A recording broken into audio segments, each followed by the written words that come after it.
Live from Mississippi State University. That is where we have temporarily set up the Element Well studio today for Children's Advocacy Centers of Mississippi. To donate, text GIVE to 601-476-1222. Also, I'm seeing some folks starting to eat some lunch around here, Rhino. We want to give a special thanks to Sweet Peppers Deli for providing lunch today. They just remodeled their Starkville location, so be sure to stop by if you are in the area. I saw the new remodeled Sweet Peppers Deli on the way into campus here this morning. Joining us now, Keith Stovall, CAST Coordinator for Child Advocacy Studies at Copiah-Lincoln Community College. Keith, thanks for coming on. It's my pleasure. Thank you for having me. Well, I've been enjoying learning about all the great work that the Children's Advocacy Centers of Mississippi perform. It sounds like it's much-needed service, but Absolutely. More importantly, our university setting, it seems like, has included a lot of the curriculum, or in their curriculum, the discipline that involves helping out these kids in these tough situations. Absolutely. And I think that Children's Advocacy Centers of Mississippi recognize that if we're going to prevent child abuse, if we're going to stop child abuse, then we have got to do a better job of recognizing it, preventing it on the ground level. So CAST studies, Child Advocacy Studies, seems to tackle that by, we got to get to these social workers before they become social workers. We've got to get to teachers before they become teachers. We've got to start at the ground level. I teach students at the community college who are going into every possible profession you can think of.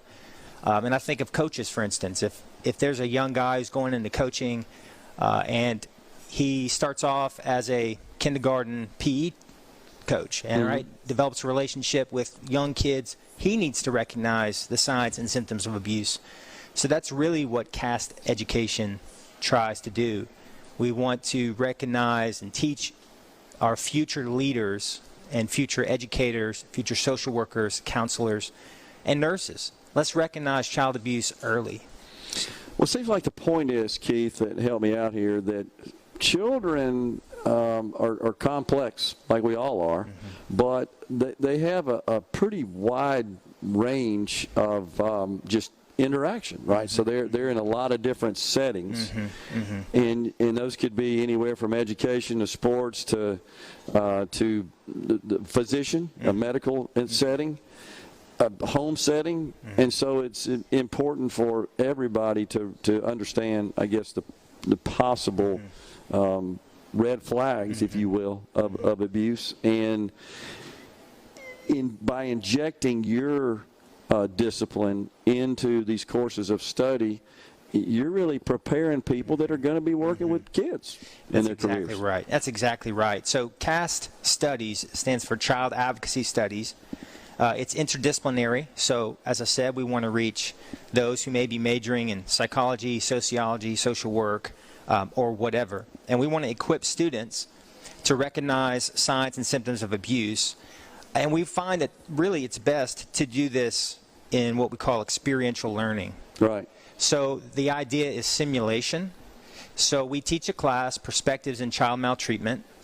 It's about 3 or 4, maybe 3 years old on our campus. We implemented it.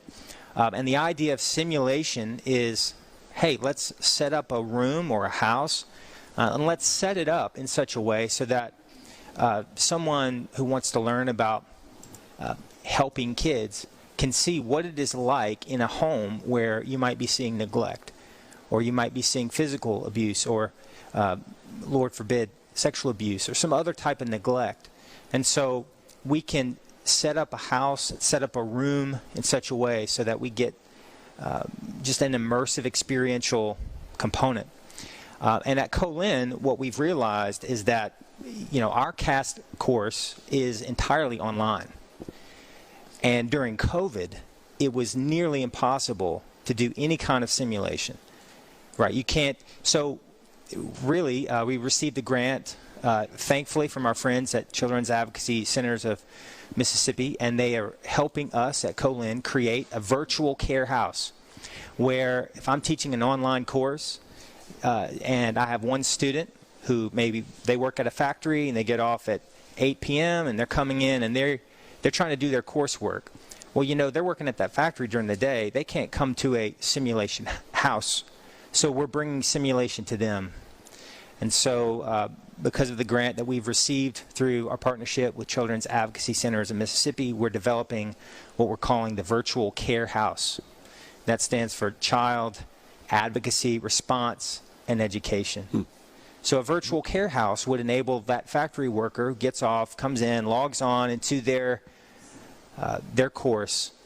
We can bring them into a room and we can say, in this scenario, there is a child who told their teacher that, they get bruises when their stepdad gets mad. And these are kind of emotionally charged settings, but that's what the reality of child abuse is. And so, is this a curriculum that is kind of standardized across the nation? Absolutely. That you're using? Yes, sir. And so I assume that whoever creates that is constantly updating that just based on experience from the field, from the people that are dealing with these situations. Right. And some of the people that we have here in the room are some of those thought leaders.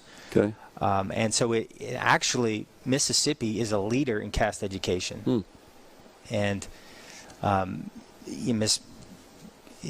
leaders at the Children's Advocacy Centers of Mississippi do a great job of kind of pushing that curriculum out. Wendy Copeland is our liaison, and she does a good job of letting us know developments in the field as well as our own research. And so one thing that we're trying to do is to create updated, current, informed practice that really reaches out across the curriculum, interdisciplinary, so that, like I said, we have colleagues in the CAST network who kind of focus on medical evaluations. Right? How does the community college and the universities, how do they coordinate with the advocacy centers just in sort of tuning the curriculum?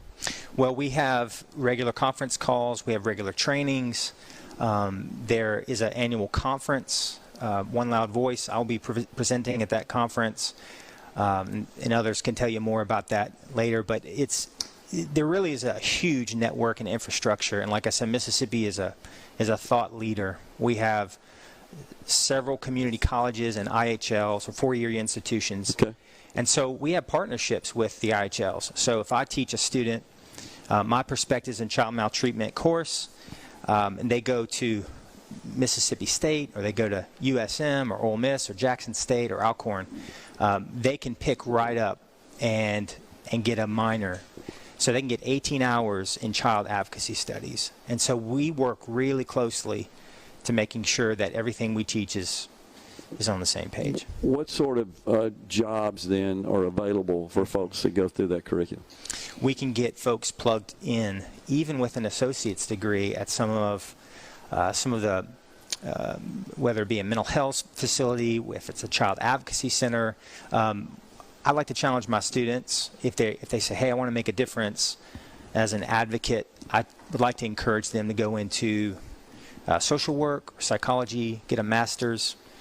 We see a lot of students get a child advocacy studies minor and a social work major. That's a common pair, and what that would do is would enable you to kind of focus in. But what's interesting, and I'll just add this, is that if I'm going into education, if I'm majoring in nursing, CAST is a wonderful minor. Gotcha. Is there certain sort of personality or background experience that a college student might need in order to pursue this sort of line of work? I started my career off at a Children's Advocacy Center. So I got a master's degree from USM in 2001, and I worked as a forensic interviewer, and I worked interviewing kids. And then I got into education, and I got into that. The child advocacy piece is now brought into my daily teaching. And I think the number one thing, and I tell students all this, is that everybody needs to recognize signs and symptoms of abuse. Everybody needs to know what I need to do, who I need to call. But if I'm going to listen to accounts of abuse every day, like a forensic interviewer. I think it's a calling. I think it's a calling. I think you got to have compassion. I think you have to have a thick skin, and you have to have a heart.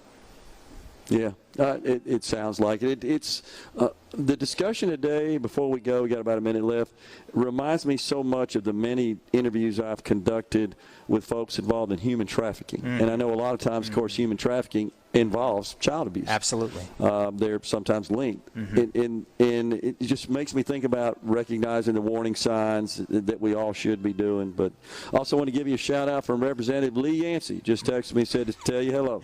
I love him. Keith Stovall has been our guest with Copiah-Lincoln County Community College. We're stepping aside for a break right here on Middays. We're at Mississippi State University for Children's Advocacy Centers of Mississippi.